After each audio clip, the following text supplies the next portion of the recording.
नमस्कार दोस्तों, क्या हाल है। मैं अमित कुमार आपके सामने फिर से एक बार आया हूं और उम्मीद करते हैं कि आप लोग सब कोई अच्छे ही होंगे। आज मैं आपके सामने लाया हूं अलजेब्रिक एक्सप्रेशंस के एडिशन चैप्टर को लेकर, एडिशन एक्सरसाइज को लेकर। और इसमें काफी बच्चों को परेशानी हो रही है, तो आपको ये परेशानी से निजात दिलाने के लिए, उसमें आपको किसी तरह कोई प्रॉब्लम ना हो, इस कारण से आज मैं ये वीडियो आपके सामने बना रहा हूँ। आप इसे बारीकी से समझे और समझने के बाद इससे रिलेटेड सवाल बनाइए। आपको मेरा पूरा उम्मीद है कि आपको हर तरह से इसमें मैं मदद करने की कोशिश करूंगा और आपको ये पूरा कंसेप्ट आपका क्लियर करने की कोशिश करूंगा, जिससे आपको कोई परेशानी नहीं हो। चलिए वीडियो को लंबा ना करते हुए हम लोग इसके सवाल पर और इसके कंसेप्ट पर ध्यान देते हैं। तो चलिए, आपका पहला सवाल है, यह समझने वाली बात है। थोड़ा इसके पहले कुछ ऐसे टर्म को समझ ले एडिशन को समझने से पहले कि वो आपको एडिशन बनाने में, सब्ट्रैक्शन बनाने में, मल्टीप्लिकेशन बनाने में, डिवीजन बनाने में आप लोग को सुविधा मिले। तो देखिए, कुछ इसमें टर्म आपको कहा जाता है कांस्टेंट टर्म, कुछ इसमें टर्म आपको कहा जाता है कांस्टेंट टर्म, कुछ इसमें कहा जाता है वेरिएबल्स। ये क्या है? कांस्टेंट टर्म उस टर्म को कहते हैं जिसका फेस वैल्यू हमेशा इक्वल होता है। जैसे कोई भी न्यूमेरिक वैल्यू को आप ले लीजिएगा, तो उसके फेस वैल्यू, जैसे मान लीजिए 5 लीजिए, 6 लीजिए, 7 लीजिए, 8 लीजिए, -1 लीजिए, -2 लीजिए, पाई लीजिए, ये सब जितने भी चीज आते हैं, इसका देखिए जैसा फेस वैल्यू है वो हमेशा उतना ही नंबर का या उतना ही चीज रहेगा। मतलब उसको बस उसी से, जैसे 5 है तो उसको ऑलवेज हम लोग किसी भी परिस्थिति में हम लोग 5 ही बोलेंगे। तो मतलब ये कांस्टेंट टर्म है आपका। वेरिएबल टर्म वैसे टर्म होते हैं जो टाइम टू टाइम आपको बदला जा सकता है, उसके वैल्यू बदले जा सकते हैं, कुछ भी दिया सकता है। जैसे कि वो कोई भी अल्फाबेट हो सकता है, A B C X Y Z, कोई भी अल्फाबेट हो सकता है और इसका वैल्यू कभी भी बदला जा सकता है। जैसे कभी ए का वैल्यू आपको बोल देगा कि 3 लेकर बनाइए, कभी बोल देगा 2 लेकर बनाइए, कभी सी का वैल्यू बोलेगा 5 लेकर बनाइए। तो मतलब इसके ये आपका हमेशा क्वेश्चन के अकॉर्डिंग आपका हमेशा चेंज होते रहेगा। तो यही है आपका कांस्टेंट और यही है आपका वेरिएबल। तो चलिए, इस चीज को हटाकर हम लोग आगे बढ़ते हैं। हम लोग जैसे कि एडिशन एक्सरसाइज की तरफ हम आए हैं, तो एडिशन ही हम लोग आज पूरी तरीके से सीखने का कोशिश करेंगे।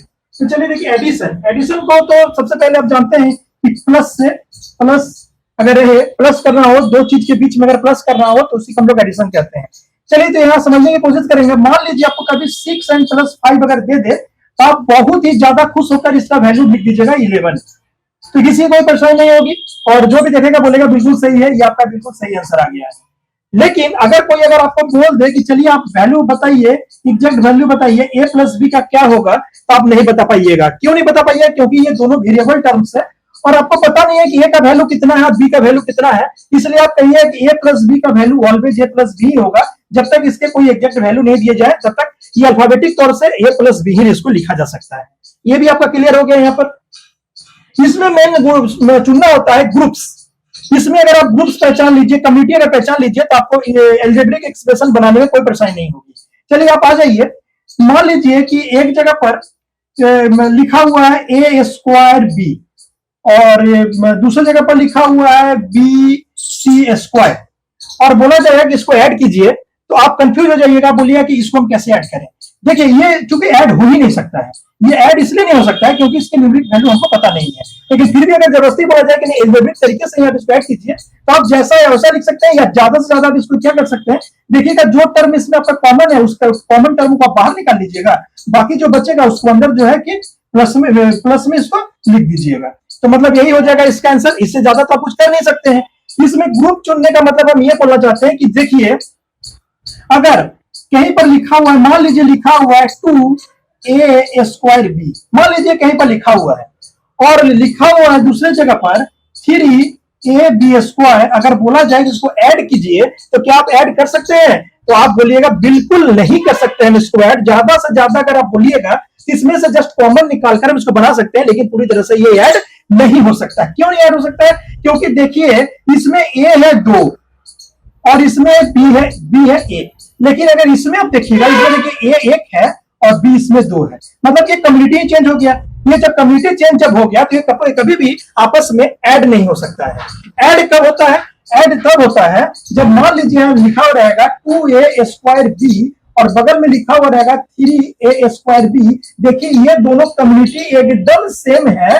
तब आप कह दीजिएगा कि जब ये दोनों कम्युनिटी सेम है, तब इस आगे वाले को ऐड करेंगे 5 और बाद वाले को हम लिख देंगे a स्क्वायर बी। क्योंकि ये दोनों कम्युनिटी, दोनों ग्रुप आपस में, ये देखिए जो वेरिएबल ग्रुप से आपस में पूरी तरह से सेम है। तो मतलब ये कहना हम चाहते हैं जब तक इसके कम्युनिटी या ग्रुप आपस में पूरी तरह से सेम नहीं हो जाते, सिर्फ न्यूमेरिक वैल्यू को छोड़कर, न्यूमेरिक वैल्यू कुछ भी हो सकता है, उससे कोई दिक्कत नहीं है, लेकिन वेरिएबल जो रहेगा उसके जो कम्युनिटी होंगे वो पूरी तरह से सेम होंगे, तभी जाकर आप जो है उसको पूरी तरह से ऐड कर सकते हैं। उसको ऐड करने में आपको कहीं भी कोई परेशानी नहीं होगा। तो ये हो गया इसके कुछ कंसेप्ट जो आपको अलजेब्रिक एक्सप्रेशन के एडिशन को बनाने में, एडिशन के आपको मल्टीप्लिकेशन, डिवीजन और सब्ट्रैक्शन सब में इस कंसेप्ट का इस्तेमाल करना होगा। क्यों? क्या आप हमेशा याद रखिएगा, वेरिएबल पूरी तरह से, वेरिएबल का जो कम्युनिटी है, जो वेरिएबल का जो ग्रुप है, वो पूरी तरह से जब तक इक्वल नहीं हो तब तक आप उसे आपस में प्लस नहीं कर सकते या माइनस नहीं कर सकते हैं। ये दोनों तो बिल्कुल भी आप नहीं कर सकते हैं। चलिए इसको आगे बढ़ाते हुए हम लोग दूसरी तरफ आते हैं। देखिए अभी सवाल को, ये 5x² माइनस 8x प्लस 4 और plus 6x² plus 3x minus 5 को ऐड करने के लिए कहा जा रहा है। तो चलिए इसको कैसे ऐड करेंगे, हम आपको पहले बताए हैं कि जब तक एक कम्युनिटी का चीज जो होगा वही आपस में ऐड होगा। तो देखिए एक कम्युनिटी वाला चीज को पहले आप पहचानिए। देखिए यहां पर लिखा हुआ x², यहां भी लिखा हुआ x², तो x² के टर्म को आप सबसे पहले अलग कर लीजिए। तो इसका पहला स्टेप क्या होगा, देखिए आप ये 5x² इसका लिख लीजिए, और प्लस में देखिए ये है तो आप इसको एक जगह पर लिखकर इसको आप अलग कर लीजिए। उसके बाद चूंकि ये प्लस में है तो ये प्लस का साइन आप बीच में दे दीजिए। उसके बाद देखिए यहां पर आपका आ रहा है माइनस 8x, तो 8x जो है 8x वाले कम्युनिटी को ही सिर्फ लेना है। तो देखिए यहाँ x वाला कम्युनिटी क्या है, यहाँ पर आपका है 3x। उसके बाद तो x का कोई कम्युनिटी है नहीं, तो आप कहिएगा बिल्कुल नहीं है। उसके बाद जैसे कि प्लस से ये एडिशन है तो इसे प्लस कीजिए।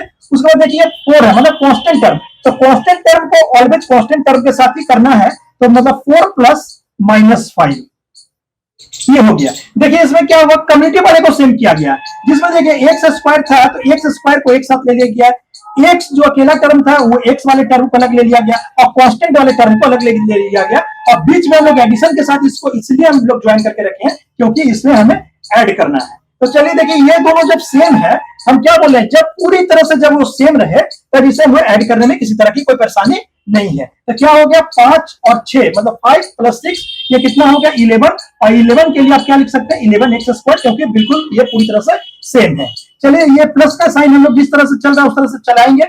उसके बाद देखिए ये भी सेम है, ये भी x है, ये भी x है, तो इसे हम किसी भी तरह से कैलकुलेट करने में हमें कोई परेशानी नहीं होगी। चूंकि ये माइनस में है और ये प्लस में है, तो आप जानते हैं प्लस माइनस माइनस होता है और वही साइन बड़ा होता है जो साइन ज्यादा है। यहाँ देखिए माइनस का साइन ज्यादा है इसलिए ये माइनस तो होगा ही, लेकिन क्या होगा 8 में से अगर 3 को माइनस करेंगे तो आप बोलिएगा 5 होगा, और चूंकि इसमें x वाला ही टर्म है ओनली, इसको x लिखने में हमें कोई परेशानी नहीं होगी। फिर यहाँ प्लस कर दे रहे हैं। उसके बाद देखिए यहाँ 4 है, प्लस माइनस माइनस, और ये कांस्टेंट टर्म है, माइनस का टर्म ज्यादा है इसलिए माइनस ही होगा। 5 में से 4 को माइनस करेंगे तो आप बोलिएगा 1 होगा। उसके बाद चलिए इसको आराम से आप कर लीजिए, 11x² प्लस माइनस आप जानते हैं माइनस होता है, इसको आप लिख लीजिए 5x, और प्लस माइनस माइनस होता है और इसको लिख लीजिए 1, और चूंकि यही पूरा कैलकुलेशन करके आया तो यही आपका आंसर हो गया। हम पूरा उम्मीद कर रहे हैं कि आपको ये पूरी अच्छे तरीके से ये कंसेप्ट समझ में आ रहा होगा। तो चलिए एक दूसरे सवाल की ओर हम लोग चलिए आइए नेक्स्ट सवाल पर। अब देखिए ये आपके सामने एक है, देखिए इसमें भी अलग अलग कम्युनिटी है, इसमें भी अलग अलग कम्युनिटी है। अब इसको कैसे बनाइएगा, मैं आपको पहले बता चुका हूँ, कम्युनिटी वाले को सेम ग्रुप वाले को पहले अलग करना है। देखिए यहाँ पर जैसे आप लिखिए 6y³, देखिए जैसे क्यूब है, स्क्वायर है, ये सिंगल y है और ये कांस्टेंट टर्म है, तो क्यूब वाले टर्म को ही पहले लिखते हैं 6y³। अब जिसमें हमको y³ ही सिर्फ मिलेगा उसी को हम लेंगे। तो देखिए यहाँ पर है 3y² minus 8y³ minus y और प्लस 7, तो y³ कौन को लेना है, तो देखिए y³ का टर्म ये है, तो यहाँ पर माइनस आप लिख लीजिए 8y³, इसको इस तरह से आप लिख लीजिए। चूंकि ये प्लस है तो ये प्लस का साइन हम लोग दे देंगे। उसके बाद देखिए स्क्वायर का टर्म लीजिए माइनस 8² अब स्क्वायर का ही टर्म हम उधर से भी चुनेंगे, तो देखिए स्क्वायर का टर्म इधर है आपका प्लस 3y², इसे भी आप ब्रैकेट कर लीजिए। उसके बाद फिर से प्लस का साइन दे दीजिए, चूंकि ये प्लस करना है। यहाँ देखिए आपका सिंगल ओनली y है, तो आप उधर सिर्फ y वाला टर्म ही चुनिएगा। तो आप इधर आइए और देखिए इधर आपका क्या हो गया माइनस y दिया हुआ है। उसके बाद फिर यहाँ प्लस कर दीजिए क्योंकि ये एडिशन है, -9 देखिए इधर है कांस्टेंट टर्म, और इधर आइएगा तो आपका है +7। बस ये आपका हो गया रीअरेंजमेंट, पूरी तरह से आप रीअरेंज कर दिए, सबको सब एक जैसे ग्रुप के साथ अपने पूरा इवेल्यूट कैलकुलेट करने के लिए हमने लिख दिया है। अब देखिए 6y³ माइनस 8y³, इसको कैलकुलेशन करने में कोई परेशानी नहीं है। वही क्या होगा, अगर 8 में से 6 को अगर माइनस करेंगे तो 2 होगा, लेकिन माइनस का साइन बड़ा है इसलिए इसके आगे माइनस लगेगा और y³ को ज्यों का त्यों हम लोग उतार देंगे। क्योंकि यहाँ प्लस है तो प्लस का साइन यहाँ पर देंगे, उसके बाद फिर यहाँ पर ब्रैकेट लेंगे। अब देखिए 8y² प्लस 3y² है, तो y² का टर्म है, सेम कम्युनिटी वाली चीज है। तो देखिए -8 और +3 को अगर करेंगे तो यहाँ पर आपका होगा -5, क्योंकि माइनस का साइन बड़ा है। और यहाँ पर आप लिख लीजिएगा y² और ब्रैकेट क्लोज कर दीजिएगा। प्लस यहाँ पर देखिए y और y क्या हो गया, तो y आपका ये कटकर ये हो गया आपका 0, तो आप इसे 0 लिख दीजिए और फिर यहाँ पर लिख दीजिए प्लस, और वहां पर देखिए आपका क्या होगा -9 और +7, चूंकि माइनस में है और माइनस की संख्या बड़ी है तो आप इसको क्या लिख सकते हैं, 9 में से 7 को माइनस कीजिएगा तो 2, लेकिन उसके आगे लग जाएगा माइनस। तो अब इसको आप ये सिंपल तरीके से लिखिए -2y³, इसमें कोई परेशानी नहीं है, प्लस माइनस माइनस होता है, यहाँ पर लिखिए 5y², और ये देखिए +0 नहीं लिखना है क्योंकि 0 में इसमें लिखना नहीं होता है। जब उसके बाद फिर आप इसके इस टर्म को लीजिए प्लस माइनस माइनस, ये माइनस का लिया 2 लिख दीजिए, बस इस पूरा जो आपका दिया गया था उसका ये आंसर ये आ गया। उम्मीद करते हैं ये भी क्वेश्चन आपको बहुत अच्छी तरह समझ में आया होगा। चलिए हम लोग नेक्स्ट क्वेश्चन की ओर देख लेते हैं ताकि आप, चलिए इस सवाल पर देखिए इसमें 3 दिया हुआ है, कह रहा है कि इसको ऐड करना है। तो हम आपको पहले ही बताया कि कम्युनिटी को सेव कर लीजिए, कम्युनिटी को एक दूसरे के पास रखिए, आपको सॉल्व करने में कोई परेशानी नहीं होगी। देखिए इसमें सबसे बड़ा टर्म आपको क्या लग रहा है, x³ लग रहा है। इसमें भी देखिए सबसे बड़ा टर्म आपको क्या लग रहा है, x³ लग रहा है। इसमें भी सबसे बड़ा टर्म आपको जो है वो x³ ही है। तो चलिए x³ को सबसे पहले आप लिख लीजिए। तो देखिए x³ जब लिखिएगा इसमें -x³ जो है उसके साइन के साथ आप लिखिएगा, ठीक है। ये x³ चूंकि उसके बाद देखिए प्लस है तो इसको प्लस कीजिए, उसके बाद इसमें से x³ उठाइए और ये देखिए -x³ यहाँ पर है, ठीक है। इसके ब्रैकेट को क्लोज कर दीजिए और फिर इसमें आप प्लस यहाँ कर दीजिए और देखिए x³ अगर ढूंढिएगा यहाँ पर देखिए यहाँ लिखा हुआ है 2x³। चलिए इसको आप इस तरह से फिर क्लोज कर लीजिए, क्लोज कर लीजिए। उसके बाद देखिए x³ का टर्म खत्म, x³ का जब टर्म खत्म हो गया, चलिए आप x² की तरफ आइए। अब देखिए इसको जब कीजिएगा तो देखिए ये हो गया -x², ये देखिए -x² है। अब x² इसमें ढूंढिए, इसमें देखिए x² का टर्म है लेकिन ये क्या +2x² इसमें है। उसके बाद चलिए x² का टर्म इसमें खोजिए तो आप बोलिएगा यहाँ -3x² इसमें है। तो चलिए इसको भी ऐसे लिख के ऐसे इसको क्लोज कर दीजिए, फिर प्लस कर दीजिए, प्लस इसलिए कर रहे हैं क्योंकि एडिशन है। उसके बाद देखिए x² का टर्म खत्म हो गया तो अब देखिए x है, x का टर्म है। देखिए अब x में देखिए कौन कौन से, इसमें तो देखिए +x आ गया, इसमें आइएगा तो देखिए ये +3x आ गया, और इसमें जब आइएगा तो देखिएगा इसमें +x है। तो आप बोलिए ये भी आपका कंप्लीट हो गया।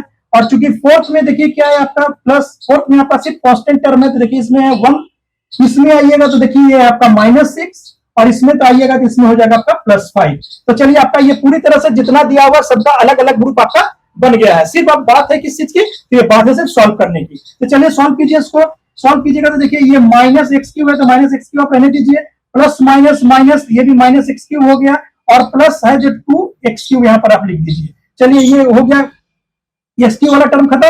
उसके बाद इसमें आइए, इसमें देखिए प्लस वाले को ऐसे लिख दीजिए 2x² आप लिख दीजिए, और माइनस माइनस भी प्लस होता है लेकिन उसका साइन रह जाता है माइनस, तो हो जाएगा x² और 3x², तो आप इसको लिख दीजिएगा 4x²। इसको लिखने में आपको कोई परेशानी नहीं होगी। उसके बाद इसके प्लस में आइए, अब देखिए ये देखिए टोटल प्लस में तो सबको प्लस कीजिए, 3x + 1x 4x और +1x, मतलब ये हो जाएगा आपका 5x। उसके बाद आप इसके कांस्टेंट टर्म में आइए, ये देखिए -6 और ये देखिए प्लस वाले को जोड़िएगा तो 1 और +5, तो ये हो जाएगा आपका +6। चलिए इसके आगे वाले टर्म को हम लोग करते हैं। देखिए माइनस माइनस प्लस होता है लेकिन उसका साइन क्या हो रहा जाता है माइनस में, तो आप इसको क्या लिखिएगा -2x³ + 2x³, और इसे आप बंद कर दीजिए क्योंकि ये तो x³ वाली के ग्रुप वाली चीज है। उसके बाद देखिए इसको लिखिए, ये हो जाएगा माइनस वाला साइन इसमें बड़ा है, तो मतलब 4 में से 2 को माइनस करेंगे तो आप बोलिएगा कि -2 हो जाएगा, और उसके साथ लगा हुआ x², तो इसको आप लिख दीजिए। प्लस इसमें अभी किसी तरह का कोई परेशानी नहीं है, इसको 5x आप लिख दीजिए। और आप ये देखिए प्लस, आप इसको क्या लिखिएगा, 6 में से 6 को अगर आप माइनस कीजिएगा तो आप बोलिएगा उसका वैल्यू 0 होता है, तो आप प्लस में यहाँ पर आप लिख दीजिए 0। अब चलिए इस टर्म में आइए, आप देखिए क्या है -2x³ और +2x³, मतलब कि ये प्लस माइनस माइनस हो गया, माने पूरी तरह से माइनस हो गया, क्या हो गया ये 0 हो गया, और प्लस आपका यहां से निकला ये प्लस माइनस माइनस, इसको प्लस लिखने की जरूरत ही नहीं है, प्लस माइनस माइनस, तो आप इसको लिखिएगा 2x² और यहाँ पर आ गया आपका 5x और प्लस आ गया यहाँ पर 0। तो 0 वाले टर्म को तो हम लोग नहीं लिखते हैं, सिर्फ इसे अलजेब्रिक एक्सप्रेशन है, तो आप इसका आंसर क्या हो जाएगा 2x² और प्लस 5x, जो कि इस कैलकुलेशन का पूरा आंसर है। तो हमको उम्मीद है कि आप इस क्वेश्चन को भी अच्छे तरीके से समझ में आ गया होगा। चलिए हम लोग फिर एक दूसरे क्वेश्चन की तरफ चलते हैं, उससे आपका कैसे। चलिए इस क्वेश्चन की ओर तरफ देखिए, इसमें भी जो है कि आपको प्लस करना है, और हम आपको पहले बताएं कि अगर प्लस करने के लिए आपको वेरिएबल टर्म के जो ग्रुप होंगे वो एकदम पूरे इक्वल होने चाहिए, एकदम पूरे सेम होने चाहिए, एकदम किसी भी तरह का कोई डिफरेंस उसमें नहीं आना चाहिए। उसके साथ जो कांस्टेंट टर्म लगा हुआ है वो कुछ भी लगा रहे हैं उससे कोई फर्क नहीं है, लेकिन वेरिएबल टर्म पूरी तरह से एकदम सेम होना चाहिए। तो चलिए सबसे पहले हम इसको उठाते हैं, a² bc, तो हम उधर जो भी ढूंढेंगे a² bc ही ढूंढेंगे, उसके साथ कांस्टेंट टर्म जो भी लगा हुआ है। तो चलिए a² bc आप इधर ढूंढिए, देखिए a² bc कौन सा है, तो देखिए ये आपका 7a² bc है, तो आप इसको फट सा यहां पर लिख दीजिए 7a² bc। अब देखिए ये जो वेरिएबल टर्म है एकदम इक्वल है, उसके साथ कांस्टेंट टर्म कुछ भी मल्टीप्लाई रहे उससे आपको कोई फर्क नहीं पड़ता है।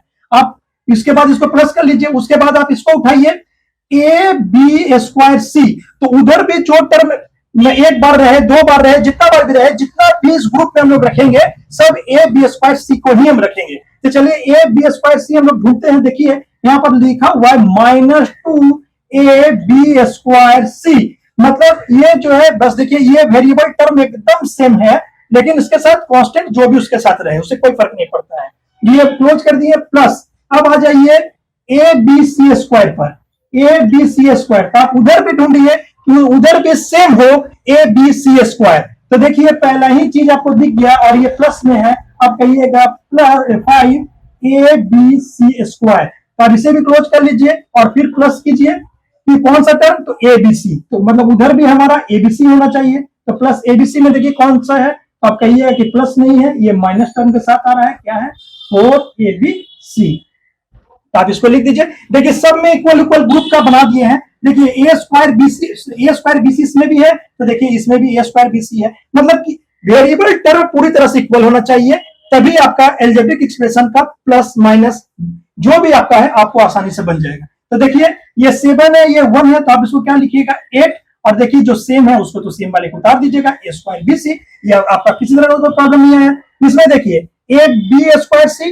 और ये -ab² c, ये देखिए सेम है, और इसमें से -2 में से अगर 1 को माइनस कीजिएगा तो आप बोलिएगा माइनस और 1 लिखा नहीं जाता है, सिर्फ माइनस लिख दीजिए और क्या लिख दीजिए जो उसके वेरिएबल टर्म्स है, तो ab² c, उसके बाद इसे प्लस कीजिए। अब देखिए abc² है, abc² है, लेकिन इसमें 5 है, ये 5 है और ये इसमें है, तो मतलब क्या हो गया आपका, कहिएगा 6abc²।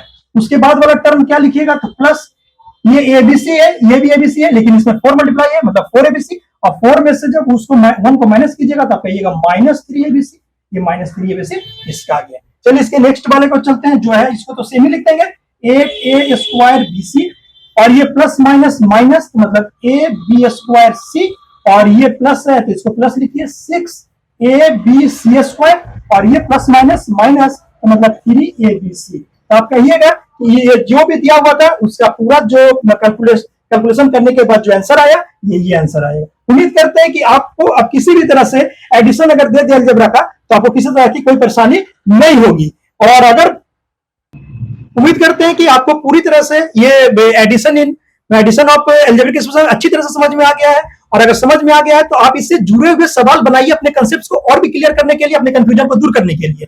और मुझे पूरा उम्मीद है कि अगर आप ये पूरी तरह से समझे तो आपको किसी तरह की कोई परेशानी नहीं होगी, आपसे सारा सवाल बनेगा। और इसी तरीके से आपको ये एडिशन आया है, इसके बाद सब्ट्रैक्शन, मल्टीप्लिकेशन, डिवीजन का भी मैं आपको वीडियो दूंगा।